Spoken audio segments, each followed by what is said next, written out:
In the heart of the whispering woods, where ancient secrets cling to the leaves like morning dew, a young woman named Ayana moved with the grace of a shadow. Her people, the Cree, had taught her the language of the forest, the rustle of leaves, the call of the hawk, the silent stories written in the earth. One crisp autumn afternoon, as the sun painted the canopy in hues of gold and crimson, a familiar scent drifted on the wind. It was the sharp, coppery smell of blood, a smell that sent a shiver down her spine and pulled her towards an old, gnarled oak tree. There, nestled amongst its roots, lay a man. His clothes were torn, stained dark with blood that seeped from a wound in his side. His face, pale and etched with pain, was one she had never forgotten. It was Elias Cole. The name echoed in her memory, a distant drumbeat from a past she rarely revisited. Years ago, when she was just a child, a flash flood had swept her away from her village. The raging water was a merciless beast, and just as it was about to pull her under for the last time, a hand had shot out, grabbing her. It was Elias, a lone trapper who had risked his own life to pull her from the torrent. He had returned her to her family, a quiet hero who asked for nothing in return and then vanished back into the wilderness. Now he was here, wounded and vulnerable. Ayana's heart pounded against her ribs. Helping him was a risk. Her tribe was wary of outsiders, especially now. Tensions with the settlers who encroached on their lands were high, and harboring a white man, even one who had once been a savior, could bring suspicion and danger to her entire village. Her mind raced with the warnings of the elders, their voices a chorus of caution in her head. They spoke of broken promises and the scent of trouble that often followed men like Elias, but as she looked at his face, seeing the faint lines of kindness around his eyes, she saw not an outsider, but the man who had given her back her life. The debt she owed him was not one she could ignore. The law of the forest, the law of her heart, was clear. You do not turn your back on one who is suffering, especially not one who has shown you profound kindness. Ayana made her choice. She knelt beside him, her small, skilled hands gently assessing his wound. It was deep, and he was losing too much blood. He needed more than just a poultice of herbs. He needed shelter, warmth, and time to heal. With a strength she didn't know she possessed, she managed to get him to his feet, his arms slung over her shoulder, his weight a heavy burden. Every step towards her hidden shelter, a small, secluded cave she used for meditation, was a gamble.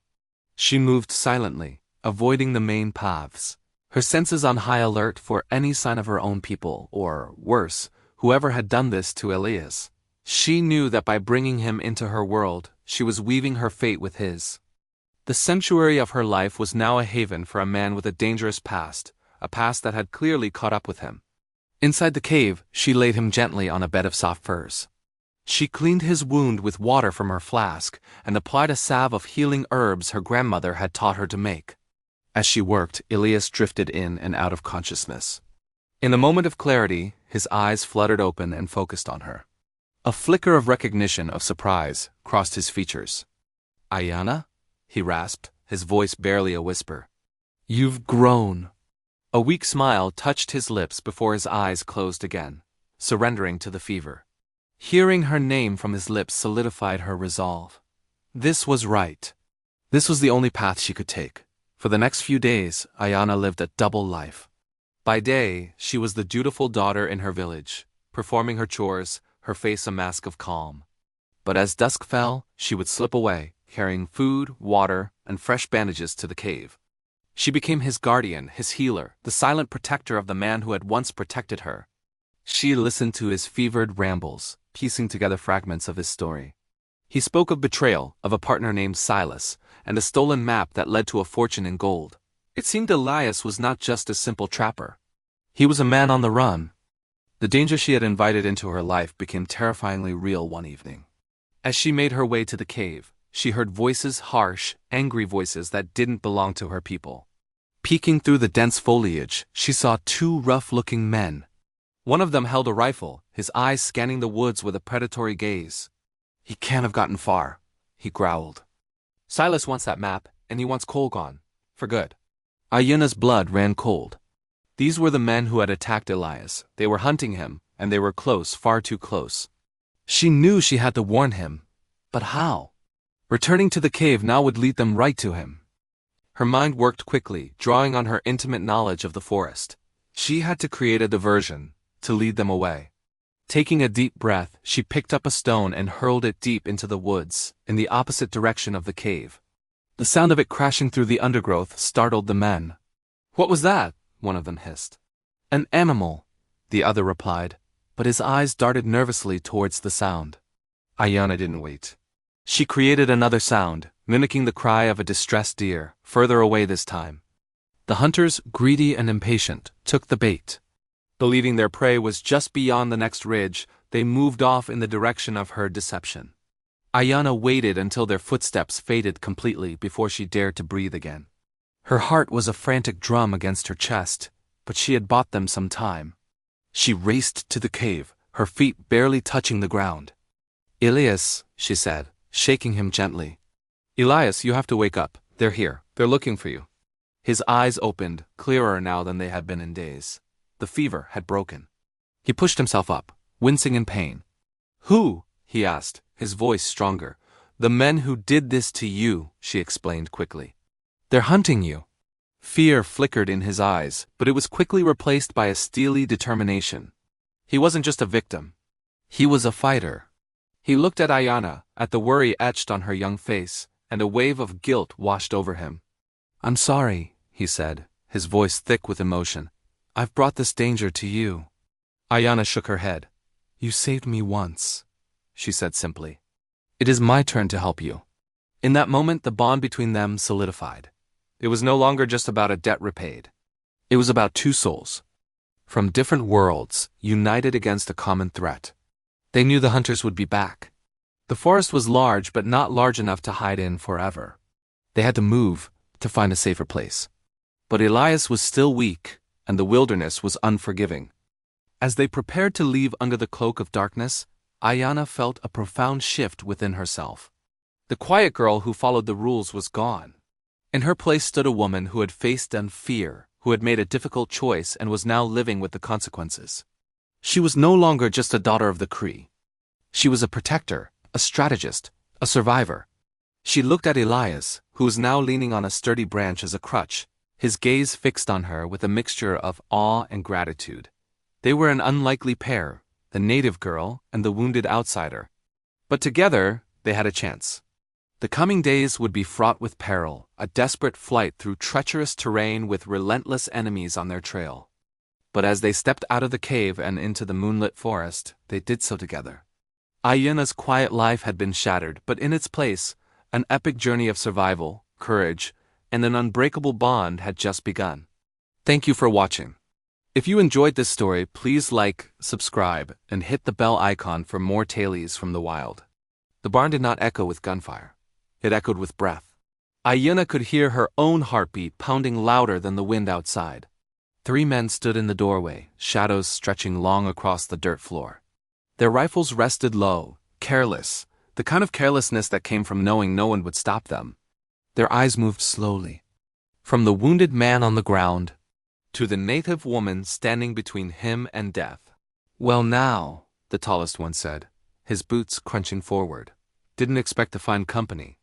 Ayanna did not step back. She had learned long ago that fear invited cruelty.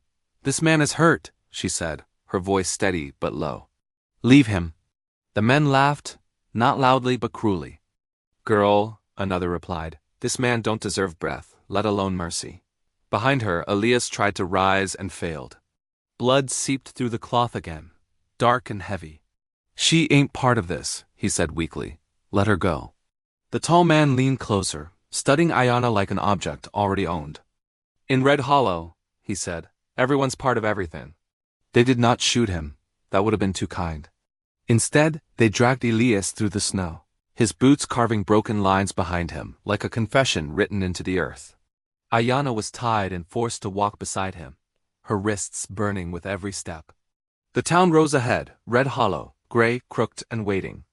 A place built by men who buried their sins beneath saloons and called it civilization. As they entered, doors shut quietly. Curtains shifted. No one spoke. Everyone knew why Elias Cole had returned, and everyone was afraid of what he remembered. The gallows stood in the center of town, black against the pale sky. Ayanna felt something twist inside her chest when she saw it. Sheriff Harlan Briggs stepped forward, his badge dull, his eyes sharp with recognition. "Well, I'll be damned," Briggs said slowly. "The dead man walks." Elias lifted his head with effort. "Still breathing. Guess that bothers you." Briggs smiled, thin and cold. "You always were stubborn," he said. "That's what makes this easier." His gaze shifted to Ayanna. "And you are?" She met his stare. "Someone who knows you're afraid." The crowd murmured. Briggs's jaw tightened. "Put them in cells," he ordered, both of them. Night fell heavy over Red Hollow. The jail smelled of rust, sweat, and old regret. Elias lay on the narrow cot, fever creeping into his bones. Every breath felt borrowed. Ayanna sat behind the bars across from him, watching the life slowly drain from the man who had once saved her life. For a long time neither spoke. Then Elias broke the silence. "I knew your face the moment I saw you," he whispered.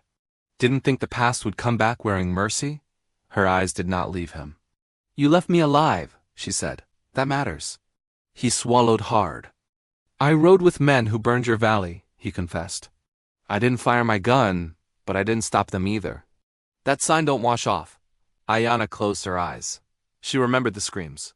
The smoke, her mother's final breath. "When I spoke against them," Elias continued, "Briggs called me a traitor. Said truth was bad for business." Now she understood. Red Hollow wasn't punishing Elias for murder. They were silencing him. Near dawn, shouting erupted outside. Fire, orange light flickered through the cell bars. Smoke rolled low. Panic spread. A young deputy approached, shaking. "My ma said you buried her husband proper," he whispered to Elias. "Said you prayed." He slid a key across the floor. "Go, before courage leaves me." Ayanna freed Elias and held him as they stumbled into the alley behind the jail. Freedom was close enough to taste. Then a rifle cracked. Elias cried out and collapsed. Blood again. Sheriff Briggs stepped forward from the smoke. "Some men just don't know when to stay buried," he said. Ayanna turned slowly. She picked up Elias's fallen gun. Her hands did not shake.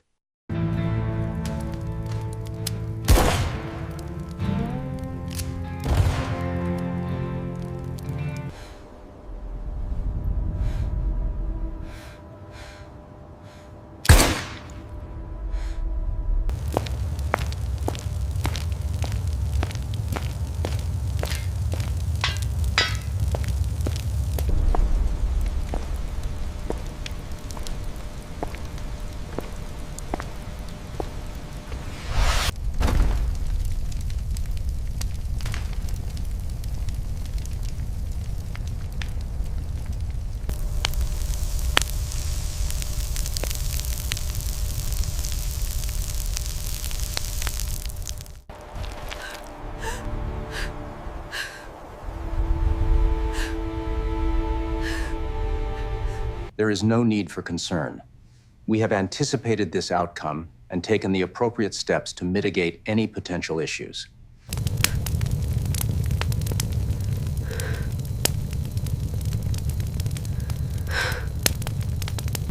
You really thought I wouldn't find you. Now, where is it? You thought I'd forgotten about Lisbon, didn't you?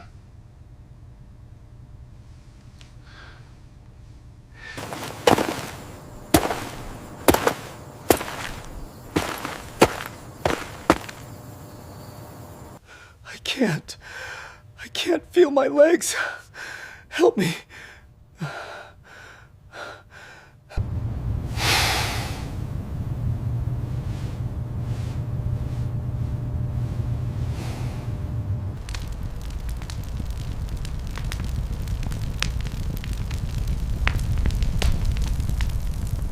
They are coming. You have to warn them. The package is hidden at the docks near the third warehouse. Hurry. We can't afford any mistakes tonight. Follow the plan exactly as we discussed.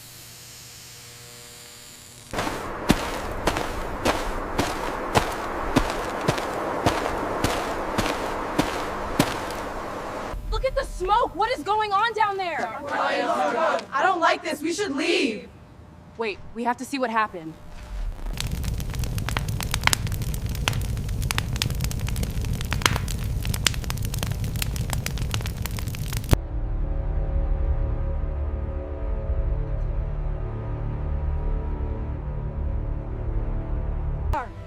have waited long enough for justice. They will hear our voices today, or they will feel our wrath. The time...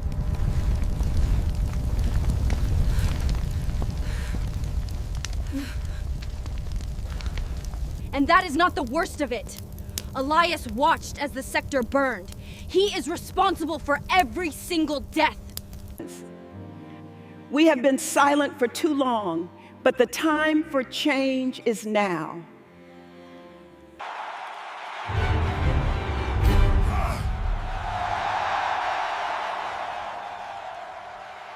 She's lying!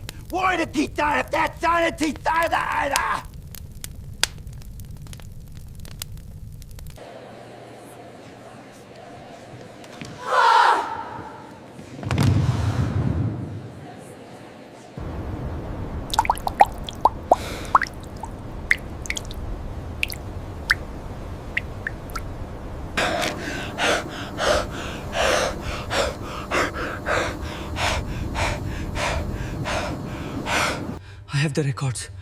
All of them. They are hidden, but I can't move. Get them before he does.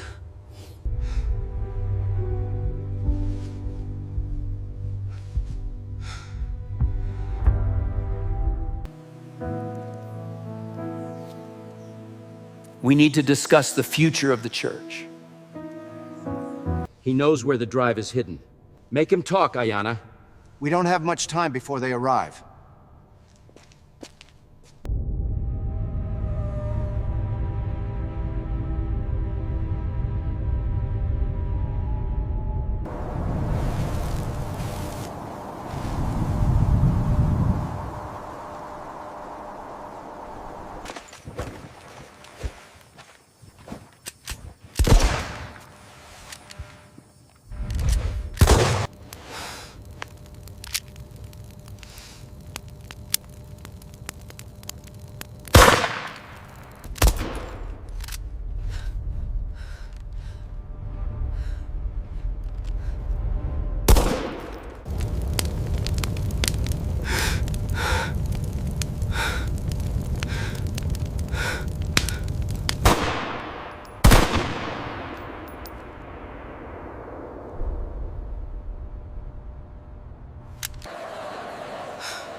You must not let them Find it, Ayana. It is the key. Keep it safe.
I know it hurts right now, but we'll get through this together. Just breathe.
Abernathy, Thomas H.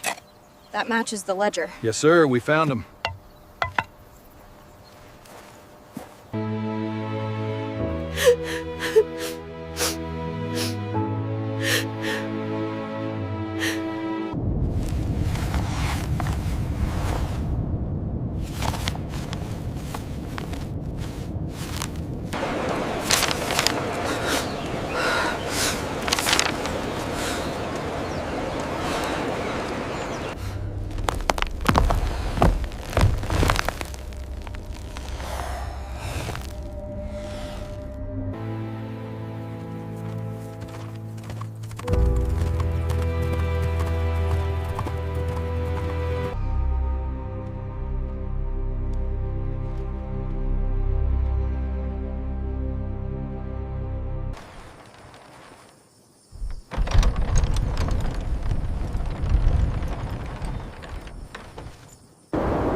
The sun is warm today. I brought you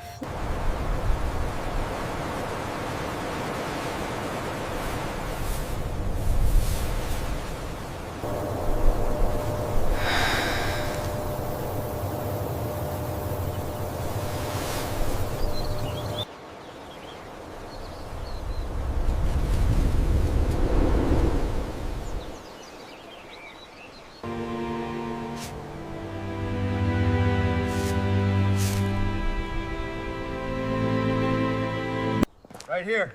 Get the crowbar under that edge. Ready, lift.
As recorded here in the ledger, the funds were withdrawn on the 3rd of July, leaving nothing for the remaining family.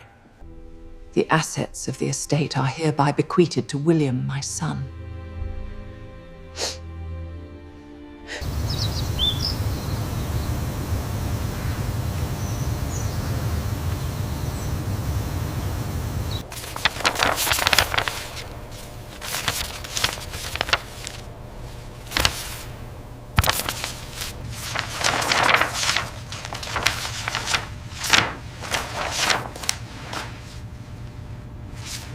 This section states that your benefits will be deposited directly into your account on the 1st of each month, starting July 1st. This is all on you, every single bit of it. How could you deny it? Don't you dare put this on me. You know exactly why that happened. Justice is balance, not revenge. I apologize for the misunderstanding. We accept full responsibility for this failure.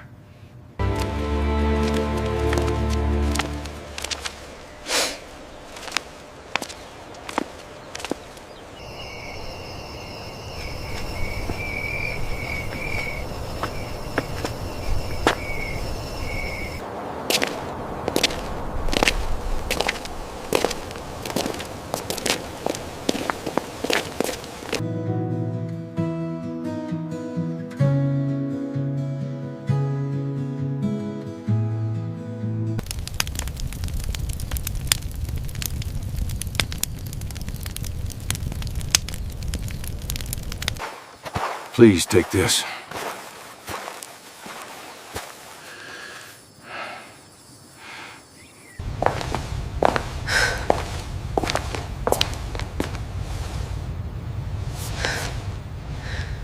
Ayanna, the town is asking you to stay. What's that? We think you've been good for this place, and would like you to consider making it your home.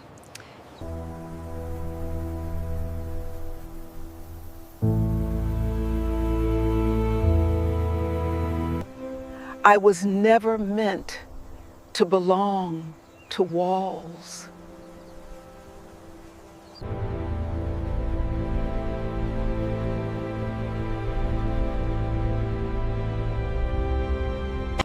I was never meant to belong to walls.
I have a secret I want to share with you, but you must promise not to tell anyone else.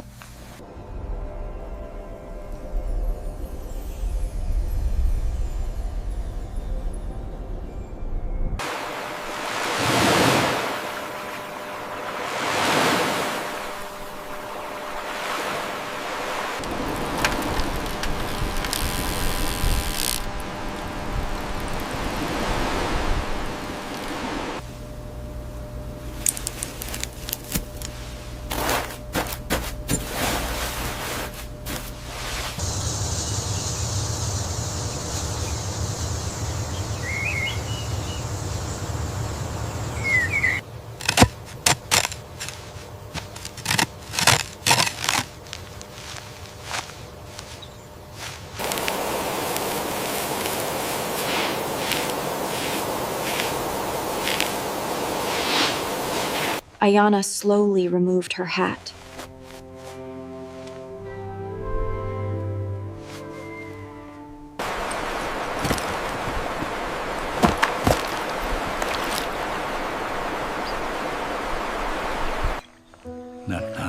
Ayanna became something people spoke of in lowered voices and quiet hope.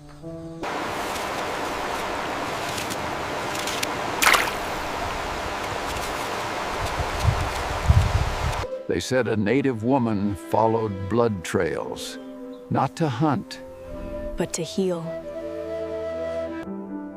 She buried it beneath a young cottonwood, its roots just beginning to take hold.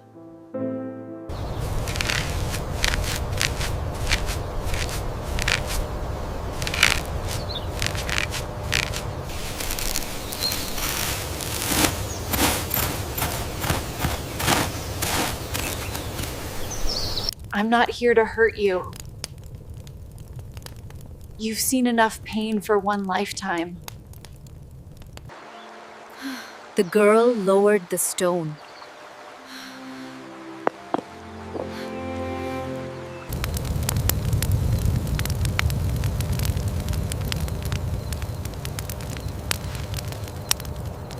If the world ever turns its back on you, follow the truth.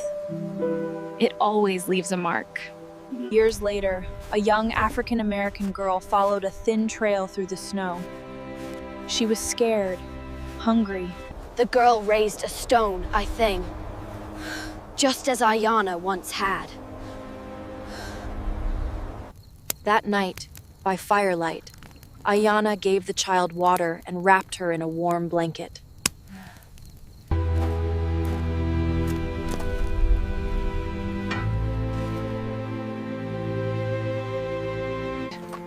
Not as a legend, not as a hero, but as proof that mercy can survive blood.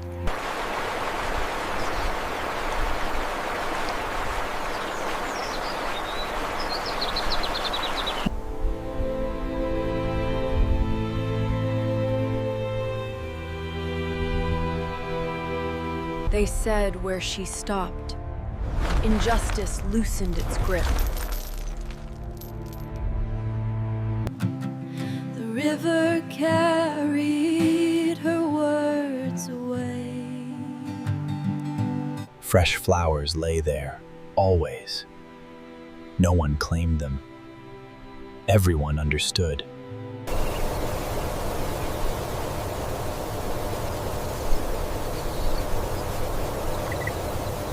Seasons passed.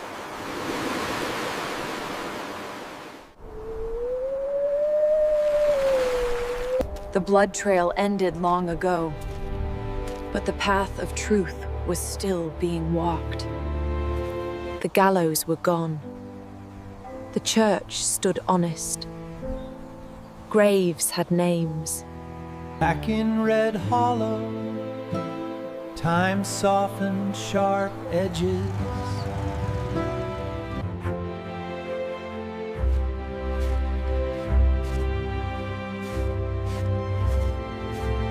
Far beyond the town, Ayanna rode into the widening light.